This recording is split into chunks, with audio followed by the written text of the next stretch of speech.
नमस्कार मित्रांनो, स्वागत आहे तुमचं आपल्या चॅनलवरती। मित्रांनो, बऱ्याचशा शेतकऱ्यांना वाटत असेल की आता कपाशी पिकाला फवारून काही फायदा नाही आहे, काही नाही आहे। पण बऱ्याचशा शेतकऱ्यांचं असं आहे की कोरडवाहूची कपाशी त्यांनी लागवड केली आहे। तर कोरडवाहूच्या कपाशीला आता सध्या तरी म्हटलं तर पात्यांचं रूपांतर पूर्णपणे बोंडांमध्ये झालेलं नाही आहे। तर अशा शेतकऱ्यांनी फवारणी केली तरी काही हरकत नाही आणि अशा शेतकऱ्यांनी फवारणी हे करायलाच पाहिजे।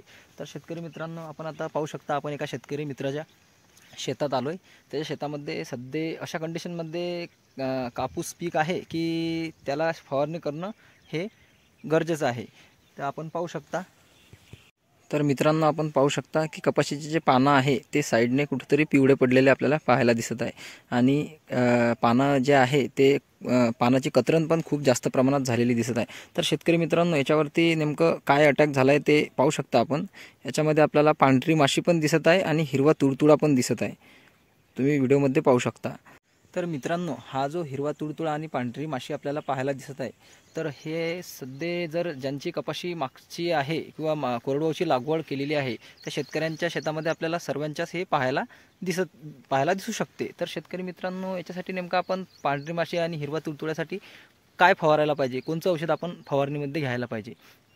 तर मित्रांनो, याच्यासाठी आपण पांढरी माशीसाठी आपण SLR 525 जरी फवारलं तरी आपली पांढरी माशी हे आपल्याला क्लिअर झालेली पाहायला मिळेल।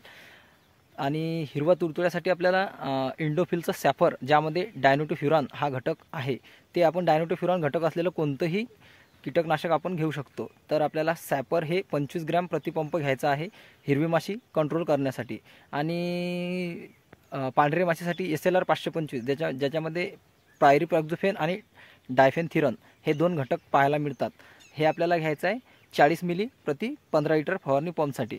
तर मित्रांनो, आणि आपल्याला जर कधी वाटत असेल की दोन्ही औषध न फवारता एकाच औषधमध्ये आपलं काम व्हायला पाहिजे, तर शेतकरी मित्रांनो, आपण बेस्ट ॲग्रो कंपनीचं रॉनफेन हे घेऊ शकतो, ज्याच्यामध्ये आपल्याला डायनोटोफ्युरॉन, डायफेनथिरॉन आणि पायरिप्रॉक्झोफेन हे 3 घटक पाहायला मिळतात, ज्याच्यामुळे आपली पांढरी माशी पण कंट्रोल होईल, हिरवा तुडतुडा पण कंट्रोल होईल आणि एवढा तेवढा जो थ्रिप्स वगैरे असले ते पण कंट्रोल होऊन जातील।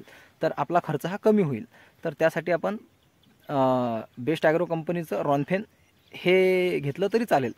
ते आपल्याला 30 मिली प्रति 15 लिटर फवारणी पंपसाठी घ्यायचं आहे मित्रांनो। आणि तसेच आता जास्त पावसामुळं बुरशीनाशक घेणं फार गरजेचं आहे। बुरशीनाशकचा प्रादुर्भाव खूप जास्त प्रमाणात झालेला आहे आणि त्यासाठी आपल्याला एखादं चांगल्या कंपनीचं बुरशीनाशक घेणं गरजेचं आहे। त्यामध्ये आपण सुमिटोमो कंपनीचं हारू घेऊ शकतो। हारू आपण 40 ग्राम प्रति 15 लिटर फवारणी पंपसाठी। तसेच मित्रांनो, इंडोफिलचं अवतार जरी घेतलं तरी ते पण 40 ग्राम आपण 15 लिटर फवारणी पंपसाठी घेऊ शकतो। आणि सध्याच्या कंडिशनमध्ये कुठं बोंडांचं म्हणजे बोंडांमध्ये रूपांतर झालेलं आहे, तर त्यासाठी आपल्याला एखादं चांगल्या कंपनीचं अळीनाशक पण घेणं गरजेचं आहे। त्यामध्ये आपण प्रोपेक्स सुपर बी घेऊ शकतो किंवा सुमिटोमो कंपनीचं नवीन आलेलं मेशी 40 मिली प्रति 15 लिटर फवारणी पंपसाठी ते पण घेऊ शकतो। तर हे, आणि दुसरं म्हणजे कपाशीची हाईट जर खूप जास्त प्रमाणात वाढली असेल तर शेतकरी मित्रांनो, एखादं चांगल्या कंपनीचं PGR मी तुम्हाला 1 ते 2 सांगतो, त्याच्यामधले तुम्ही कोणतंही घेऊ शकता।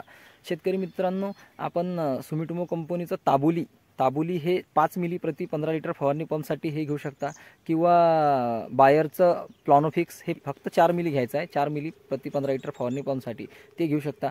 किंवा शेतकरी मित्रांनो, तुमच्या परिचयाचं BSFचं लिओशन प्रति 15 लिटर फवारणी पंपसाठी 4 ते 5 मिली जरी वापरलं तरी तुम्हाला त्याचा रिझल्ट पाहायला मिळेल।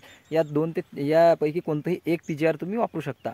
शेतकरी मित्रांनो, अशा प्रकारची हे फवारणी आपल्याला करायची आहे कोणत्या शेतकरी मित्रांना ज्यांची कपाशीचा पेरा हा मागचा आहे किंवा कपाशी हे कोरडवाहूची आहे, त्या शेतकऱ्यांना हे फवारणी करायची आहे। आणि असं नाही आहे, तुम्ही जर तुमची कपाशीमध्ये जर हे आढळला तुम्हाला पांढरी माशी आणि हिरवा तुडतुडा, तर तुम्ही कधीही फवारणी करू शकता। मित्रांनो, व्हिडिओ आवडल्यास चॅनलला सबस्क्राईब करा, अशाच महत्त्वपूर्ण व्हिडिओ तुम्हाला मिळत राहतात।